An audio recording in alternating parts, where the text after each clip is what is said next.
Today's video is on rater error. Rater error is the tendency to be able to, while evaluating somebody you might hire, probably hire. Let's focus on hiring for this one. So you're focusing on somebody to hire, but then rater error would be the mistakes you make that make your hiring effect be less efficient or not work very well. So to help explain what rater error actually means, there's some specific examples of rater errors that might help paint a clearer picture of what rater error really means. So for example, the first type of rater error would be the halo effect. This would be that there's one part of someone's personality that overlies all the rest of them. Let's say that you're interviewing someone to work as part of your team, and then you find out that they're a Dodger fan, and you're a huge Dodger fan. And just because I think sports can get really biased, I think you'd be like, oh, they're a Dodgers fan. They think good like I do. And so that idea of being a Dodgers fan overweighs the other effects that might actually be, I would say, way more important. So that's an example of halo effect. Halo effect is one of the rater errors we can have. Another example of a rater error would be leniency. So that would be that. So there's three of the rater errors we're going to go over, and they all kind of relate to each other. So there's leniency, and then there's central tendency, and then there's strictness. So all these kind of fall on different parts of the spectrum of how harsh we are judging people. So for example, leniency would mean that this is one that I'm caught up in too much just because I want to see the good in people. So you're just overly focused on the good that people have, and then you're not seeing the bad. This could be also known as, in the dating world, as the honeymoon effect, kind of you only see the good in somebody, or not seeing red flags in dating. So that would be comparable to that. So leniency, you're too lenient and you just see the good things. The middle one being central tendency. Just to reiterate, these are different types of rater errors in hiring the right person. Central tendency is that we kind of just look at everyone as an average. Even though there are differences in how they're performing or doing, we get overly focused on, they're just he's all right, he's all right, he's all right, she's all right, she's all right, he's all right, she's all right. This one makes me think of a football coach I had that he'd get new players, and it seemed like he almost seemed indifferent about them. He's there would be some good players and some bad players, and everyone you just kind of they're good, Strictness. So strictness would be looking at being overly critical of each person. This is kind of maybe perfectionistic, for lack of a better term, of your expectations are a little too high and nobody's meeting those expectations. So I think of Emily from season 45 of Survivor. She's just this character that's overly critical of everything. A couple people get back from a challenge where they don't know what they did, and she's just assuming the worst about them. Okay, so those are kind of the three. So leniency, central tendency, and strictness. Three different types of rater errors. So we went over the halo effect, we went over those three, and now a fourth one would be the contrast effect. So instead of actually comparing them to specific traits or needs that you need for the job, specifically, you're comparing them to other people. You're trying to find just better than what you have. That can be an error because simply you just need to fill certain needs. It's not about who's better necessarily. First impression error, that is, just when we meet people for the first time, there's that saying of you can't redo a first impression. First impressions just last for a long time. They do. And so this error is that we have a certain first impression, and that overweighs everything else. So again, I'm going to make a comparison to dating. My wife is a marriage and family major, so we like to talk about dating stuff. Excuse me. But I think of so there's the two types of different people with the first impression error.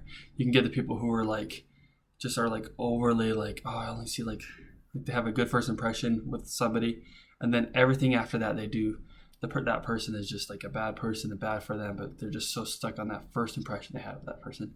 On the other side of the spectrum, there's the people who have a really bad first impression, and then like you're kind of looking at the two of them and like, you guys are like, the way you interact, you're like almost meant for each other. It's like, it's not my job to decide, but like you seem like you're for each other, but like you're having a hard time fully giving yourself to this person just because you're so caught up on the first impression. So that's the first impression error. The last rater error that I want to go over is similar to me effect. So this one I compare to the mere exposure effect, if anybody's heard of that. Before I jump into similar to me effect, the mere exposure effect is that we like things that we're familiar with. So if we're reading two passages, the one that if one of them we know and the other one we haven't heard of before, it's going to be easier for us to read the one that we know. So therefore, we're going to have more favorable feelings toward what we know. So that relates to the similar to me effect, is if somebody has more in common with me, I'm more likely to choose them. I'm more familiar with those things. I like those things about them. And so that's the similar to me effect. And that can take away from finding the right person, because therefore it's like, it's more about, are they more like me, instead of about, do they really fit the needs that we're going to need for this position. So there are different types of rater errors. I'm just going to go through really quickly some of the things you can do to help get past a rater error and to really hire those people that are going to contribute and, make the workplace what it needs to be. So the first one I want to go over is documents of observations. So you can make your own personal document. It could be a document that somebody else made, but sometimes it's a good resource to go to instead of just a perception. Like if it's not listed, if it's not like written down, sometimes we can just go off like the emotional feelings that come up from that person. So documented observations are good as well. Instead of just looking as one employee as this or that, we can overgeneralize sometimes. This is the second solution, or the second helper that we can have. Instead of looking at people too generally, we can make sure that we separate each of the individual competencies and look at each of those separately. That can help us make a good decision. Another one is looking at competencies over time as opposed to just your initial perception. So we kind of already went over that one, but you can go back to documenting your observations so that you can go over all of them over time, or just remembering and thinking of multiple experiences besides just that first one can help take away that initial effect. This is a good one. This is one of my favorite ones, actually. This one's about recognizing any biases that you have.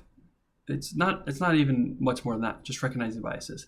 Why I love this one is that we all have bias. That's just part of us being humans. We all have we don't have the same experience as somebody else next to us. There's at least some variability in that. Everybody's experience, so therefore the way that we view and see things is always going to be a little bit differently. So we all have biases. So simply just recognizing what a bias is allows for other influences to come into the picture and us realize that we're not the final say. So recognizing bias is another way to help. And then the last one I want to go over is have I rated this employee on his or her actual behavior? Oh, yes. So this one's about not comparing to other people. And so just making sure that we're rating it based on things that person has actually done instead of things that compared to other people. And what I wanted to add on to this one is sometimes if you are able to look at this one and be I'm really just hiring everybody compared to other people. I'm selecting based on how they rate next to other people. Instead of doing that, sometimes it's good to take a step back, because sometimes the pool of people who are applying is not what it could be. And so being able to not just do it comparatively, you're able to separate that and be oh, actually, maybe it's my pool. So I need to make sure I'm actually posting the job positionings earlier so I can get a better pool, or just I need to post it on a different side that actually is getting more traffic, or traffic from better employees that would match what we're looking for. So could be a possible solution, but the main point of this solution to rater errors is that and being able to focus on actual behavior instead of their behavior compared to others. Anyways, this is just a brief documentary on what is a rater error. It happens to all of us, every workplace, and each of these solutions that I've gone over, they're not perfect solutions, but they are in fact solutions. And it's not that you're not going to get it perfect. You're not going to hire all the perfect people, but little efforts that you do make toward hiring the right person can make a difference. And every person has a big impact on the environment around them. They really do. And so hopefully minimizing some of these rater errors can help us get the people that we really do need in our workplaces. Anyways, I'm Andrew Locke signing off. Thanks so much.